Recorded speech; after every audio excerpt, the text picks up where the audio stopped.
Welcome back to the Business Enhancement Series, presented by Efficiency United and Semco Energy Gas Company. This section is about the various factors to take into account when selling energy efficiency services. Selling our services is more than just putting out our sign and waiting for the customer to start calling. In this section, we'll work together to discover the stages and personalities involved in the process. The more we can address these different factors, the more likely we're to find success. So let's map out the stages of the average energy project.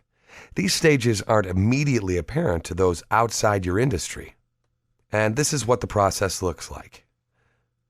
You meet the prospect, you get an agreement, you make a miracle, i.e. do the work, and then you complete the project and get paid, right? No, this probably isn't it. Even step one is much more complicated. It may involve multiple meetings with a variety of stakeholders. So let's start. You decide on residential or commercial and industrial. You name all the different stages of the project completion project. So who all do you have to meet with for step one?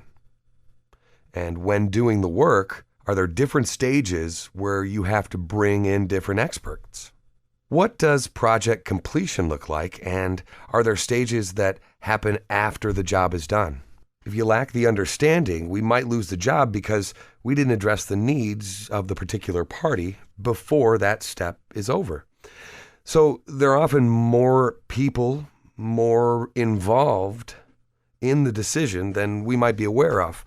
We assume it's the homeowner or the business owner, but let's examine a simple example. Residential, new homeowners in the older neighborhood. So you've got the homeowners, obviously. You've got financing. Who's paying for this? Is it the homeowner? Are they getting a loan from the bank? Is a relative lending them the money? Was it included in the purchase of the home? Relatives. Speaking of relatives, sometimes young homeowners may call upon relatives for advice. Will daddy be involved in the decision? Of course, the neighborhood association.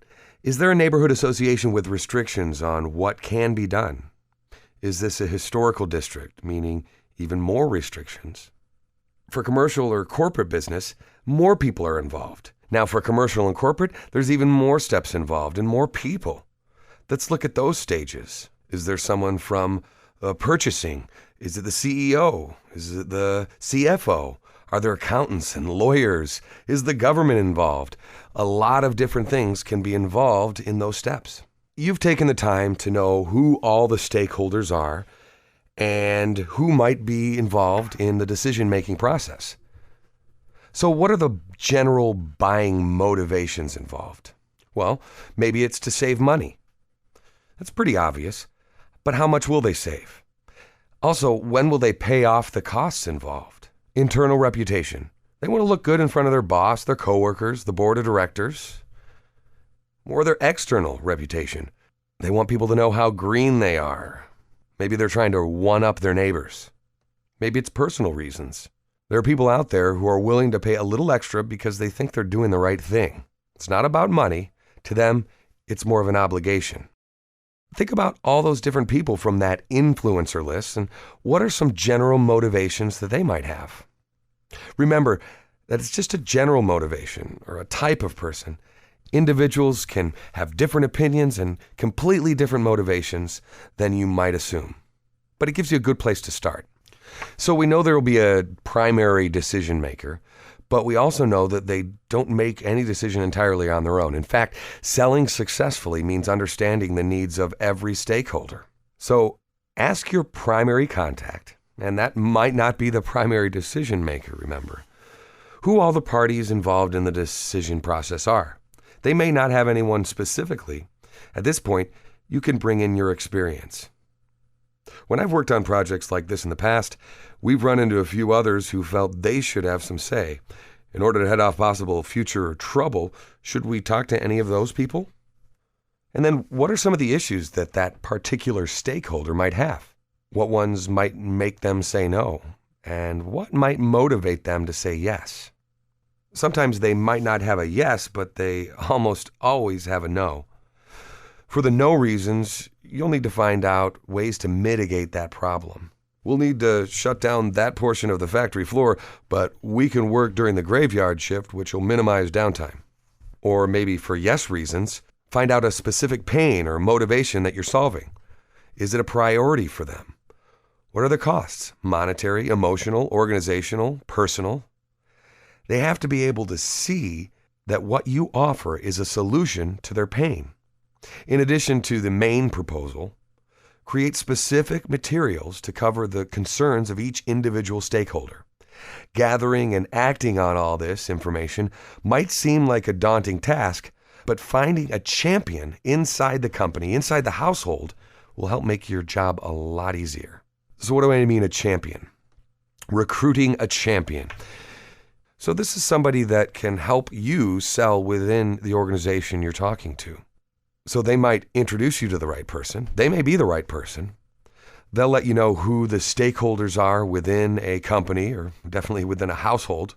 They might have insight into specific company needs and those individual stakeholders. They might, during closed-door meetings that you can't be in, be your advocate. So you've got their ear. You're working on a project. This is where you start thinking about upselling. Not a great term. Upselling is a dangerous term. As salespeople and business owners, we love the idea of convincing the buyer they need more than they wanted to begin with. We need to be careful, though. We like to upsell, but no one wants to be upsold. If we can get a $40 oil change and we end up paying $100 for new wipers, air filter, and synthetic olive oil blend, we usually end up with buyer's remorse, and it can damage the relationship and end up costing money in the long run. They're unlikely to call us back, and they won't recommend us to other people. Another example, let's say you want the khakis that are on sale at Sears. When you go to the store, the salesperson says, "Can I help you?" "No, I'm just looking." Why? Because you don't want to be upsold. Upselling is about us. As servant salespeople, we need to be doing what is good for them. Instead of upselling them, be a trusted advisor who connects them with the right solutions, even if it's not necessarily the one we provide.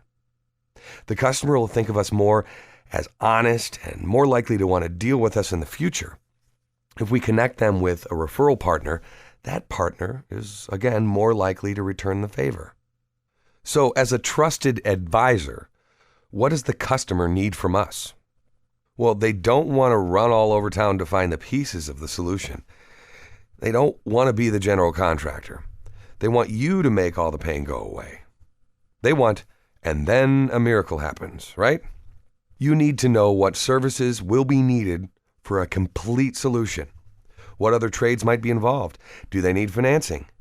Do they already have people in mind for some of the other tasks?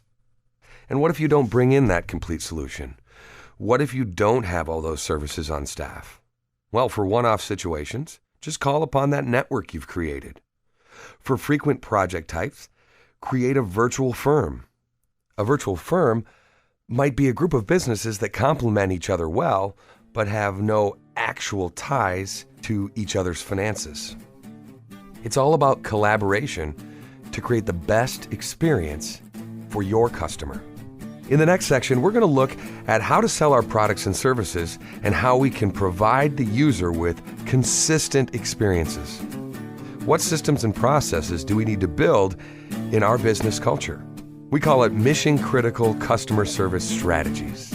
As the Business Enhancement series continues, presented by Efficiency United and Semco Energy Gas Company.